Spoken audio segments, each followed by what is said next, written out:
ಒಂದು ಸುಂದರವಾದ ಕುಟುಂಬವು ಆ ಹೆಣ್ಣಿನ ದುರ್ವಾಸನೆಯಿಂದ ಹಾಳಾಗುತ್ತದೆ. ಗಂಡನು ಹೊರ ಹಾಕುತ್ತಾನೆ ಮನೆಯಿಂದ.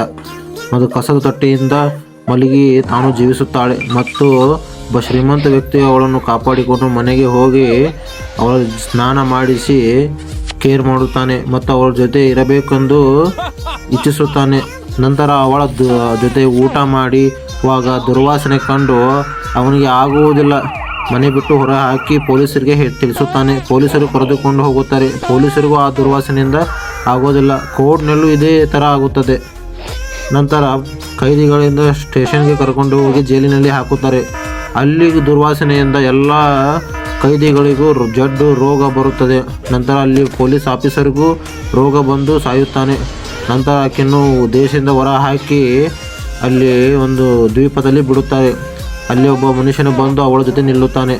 ಅವನು ಅದೇ ಥರ ಇರುತ್ತಾನೆ. ದುರ್ವಾಸನೆ ಬಿಡುವವನು. ಇಬ್ಬರೂ ಒಂದೇ ಥರ ಆಗುತ್ತಾರೆ.